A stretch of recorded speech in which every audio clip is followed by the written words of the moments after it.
Hello dear student, welcome. तो income from salary में हम लोग टोटल इनकम कर रहे हैं और उसमें क्या दिया है, सेंट्रल रेलवे जो मयूर राज्य है वो गवर्नमेंट के लिए काम करता है, राइट।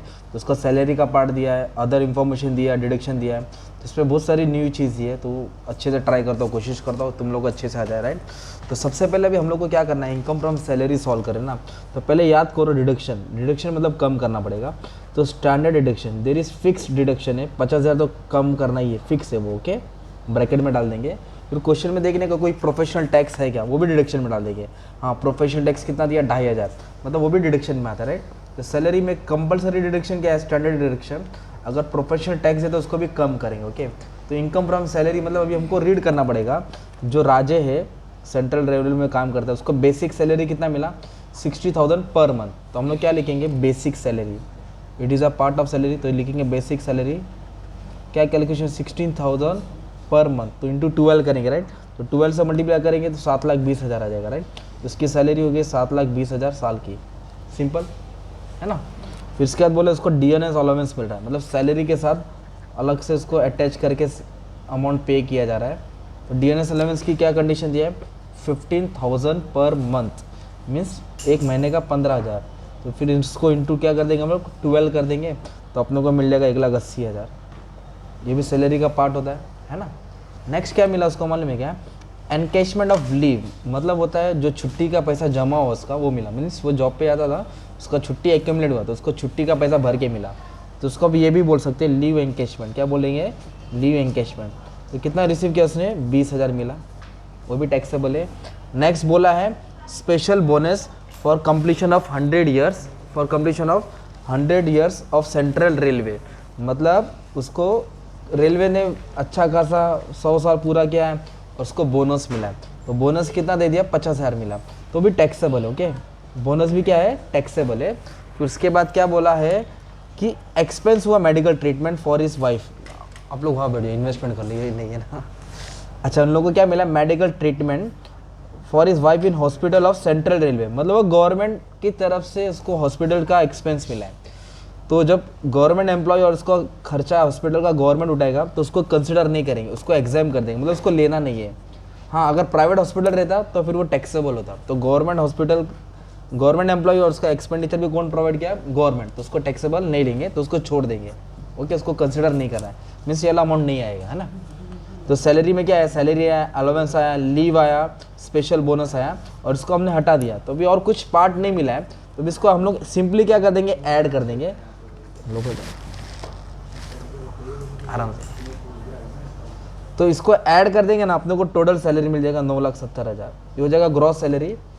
फिर इसमें से कंपलसरी डिडक्शन, मतलब आप लोग सैलरी का सम सॉल्व कर रहे हैं तो कंपलसरी डिडक्शन करना है 50,000। कितना डिडक्शन करना है, 50, मतलब 50,000 कम होएगा ही होएगा। और प्रोफेशनल टैक्स भी दिया था ना क्वेश्चन में, कितना दिया था प्रोफेशनल टैक्स, 2,500, तो भी लेस कर देंगे, मतलब 9,70,000 में से ये दोनों लेस करेंगे। तो जब कैल्सी में इन दोनों में से माइनस कर देंगे तो 9,17,000 मिलेगा 500। ये अपना कौन सा अमाउंट बन जाएगा, इनकम फ्रॉम सैलरी। क्या बन जाएगा, इनकम फ्रॉम सैलरी, ओके।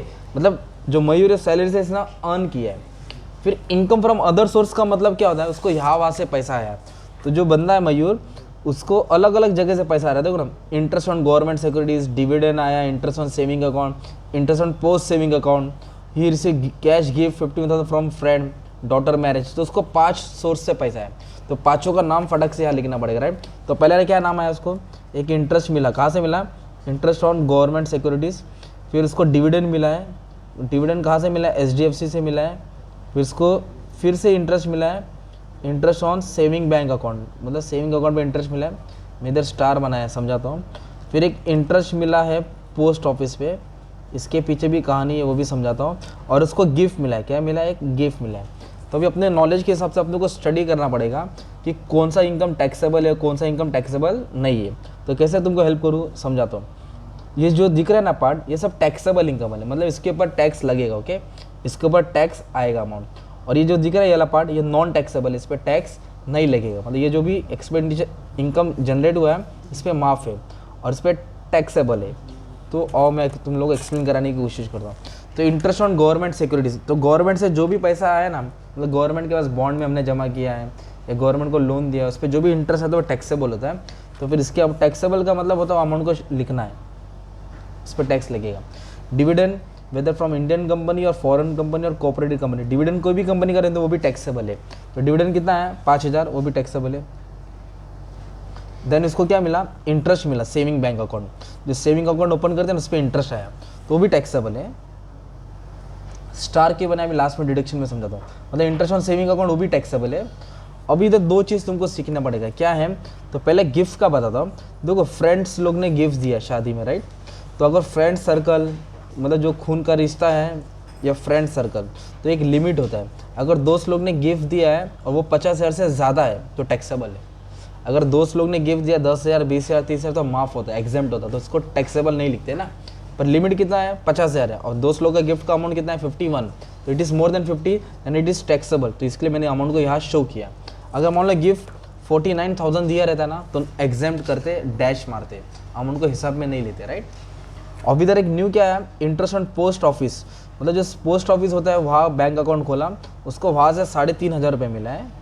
तो पोस्ट ऑफिस का रूल क्या मालूम है, 3,500 तक एग्जेम्प्ट है, उससे ज़्यादा मिलेगा तो टैक्सेबल है, 3.5 तक माफ़ है, तो इधर नील हो जाएगा। अगर पोस्ट ऑफिस में मान लो 5,000 मिला रहता, 5,000, तो 3,500 कम करते 1,500 टैक्सेबल होता। पर इधर पोस्ट ऑफिस से कितना इंटरेस्ट कम है उसने 3,500, 3.5 से 3.5 पूरा एग्जाम्प्ट हो जाएगा, नील हो जाएगा, इसका रूल है। ओके, अगर मान लो उसको पोस्ट ऑफिस से 4,000 मिला रहता तो 3.5 को कम करते, 500 को ऐड करते, 500 टैक्सेबल होता। तो इसमें से अपने को कुछ टैक्सेबल मिला और कुछ एग्जाम मिला। ओके, तो इंटरेस्ट, तो शॉर्ट में रिवाइज करता हूँ, interest on government securities taxable, dividend आया वो भी टैक्सेबल है, इंटरेस्ट ऑन सेविंग बैंक वो भी टैक्सेबल है, पोस्ट ऑफिस टैक्सेबल कब कितना है 3,500 तक माफ़ है, उसके बाद टैक्सेबल है। और गिफ्ट फ्रेंड लोकल लिमिट कितना है 50,000, अगर कोई घर वाला गिफ्ट देता है फादर मदर तो उसकी लिमिट 1 लाख है, तो फ्रेंड लोकल लिमिट 50,000 है उन लोग, और आया gift 51, that is more than 50, then it is taxable. तो अभी सबको क्या कर देंगे, ऐड कर देंगे, राइट, 25, 1100, 551, ये सबको ऐड कर देंगे ना, तो आपको क्या मिल जाएगा, अदर सोर्स मिल जाएगा। क्या मिल जाएगा, other source, income from other source. तो जो हमारा क्वेश्चन है, हम लोग क्या पढ़ रहे हैं, सैलरी, तो सैलरी से कितना कमाया और अदर सोर्स से कितना कमाया, जब दोनों को ऐड कर लेंगे ना तो आपको मिलेगा ग्रॉस टोटल इनकम। क्या मिलेगा अपने को, ग्रॉस टोटल इनकम। तो दोनों को ऐड करके अमाउंट इतना आ जाएगा 10,02,000, ऐड कर देंगे तो 10 लाख कितना आ जाएगा 2,000, ये क्या हो जाएगा तुम्हारा ग्रॉस टोटल इनकम। फिर हम लोग चेक करेंगे कि क्या क्या डिडक्शन में आ रहा है। तो डिडक्शन मतलब होता है जो मतलब इस पे टैक्स नहीं देना है, गवर्नमेंट अपने पे दया दिखा के कुछ माफ़ करेगा। तो डिडक्शन ज़्यादा करके अंडर सेक्शन 80 में आता है, इधर लिखने का अंडर सेक्शन 80। अब कौन सा deduction you have to study, तो इधर क्या बोला है कि उसने 25,000 पे किया premium on life insurance policy. Okay, life insurance policy भरा, and also tuition fees of 10,000 for sons college. मतलब क्या किया मालूम है क्या, 25,000 लाइफ इंश्योरेंस फीस और 10,000 बच्चे का ट्यूशन फीस। तो ये डिडक्शन किस में आता है, 80C में आता है। किस में आता है, ट्यूशन फीस दिख रहा है, life insurance fees, tuition fees, देखो मैंने ऊपर 80C लिखा है ना, तो 80C में डिडक्शन में आएगा। किस में आएगा, 80C में। डिडक्शन मतलब अपने को कम करना पड़ेगा। तो कैसे मालूम पड़ेगा डिडक्शन है, जो पैसा आ रहा है वो अदर सोर्स है, और जो पेड बोला रहेगा, इन्वेस्टेड बोला रहेगा, डिपॉजिटेड बोला रहेगा, कंट्रीब्यूटेड बोला रहेगा, जो खर्चा किया है, तो उसने कहाँ खर्चा किया है, यहाँ नहीं, मतलब पार्टी वार्टी नहीं किया है। 25,000 का इंश्योरेंस पॉलिसी कराया, 10,000 का ट्यूशन फीस, तो डिडक्शन किस में आएगा, 80C में आएगा। किस में आएगा, 80C में। तो क्या लिखा, एक इंश्योरेंस और ट्यूशन फीस दोनों को क्लब कर देंगे, तो टोटल कितना उसने एक्सपेंडिचर किया मालूम है, 25 और 10 टोटल ऐड कर देंगे, 80C में कितना आएगा, 35,000 डिडक्शन में आ जाएगा। तो कैसे मालूम पड़ा डिडक्शन है, इधर पेड बढ़ा गया ना, पेड इन्वेस्टेड आया तो समझ आने का डिडक्शन में आएगा। किस में आएगा, तो फिलहाल तो डिडक्शन इधर दो ही दिख रहा है, 25 और 10 35। एक और डिडक्शन है वो 80TTA। अभी बच्चे बोले ये कहाँ से है, तो देखो ना इधर क्वेश्चन में इसको इंटरेस्ट ऑन सेविंग अकाउंट मिला 11,500, तो 11,500 मिला, राइट। तो इधर क्या बताने का है, देखो डिडक्शन एक 80C होता है, 80CC 80D। तो अभी फिलहाल जो आया उसके बारे में डिस्कस करेंगे। जो 80TTA किसके ऊपर है, interest on saving account. Interest on saving account क्या रूल बता रहा है कि जो भी सेविंग अकाउंट पे इंटरेस्ट आएगा वो 10,000 तक लिमिट है, माफ़ है, 10,000 तक तुम्हारे को डिडक्शन मिलेगा। तो हमने इंटरेस्ट ऑन सेविंग अकाउंट पे कितना कमाया, 11,500, तो 10,000 अपने को माफ़ मिलेगा, बेनिफिट मिल रहा है। तो सेविंग अकाउंट इंटरेस्ट कितना लिखा, 10,000 लिखा।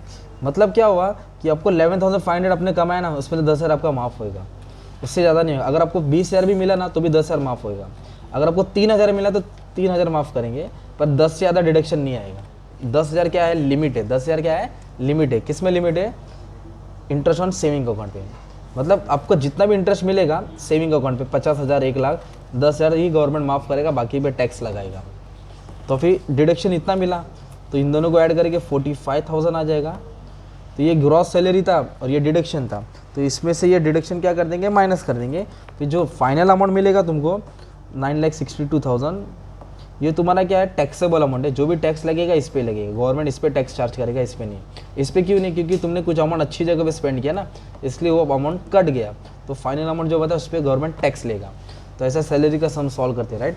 मतलब क्या था बेसिकली पूरा इसका खेल था। ये जिसको याद है ना तो टोटल इनकम अच्छे से हो जाता है, राइट। तो अच्छे से तुम लोग इसका स्क्रीनशॉट तो कैसे लेंगे तुम लोग अभी? तो तुमको लिखना पड़ेगा अच्छे से ना, लिख के प्रैक्टिस करना पड़ेगा। अलग से मैंने वीडियो बना दिया उसके ऊपर, बाद में भी डिस्कस कर लेंगे, ठीक है।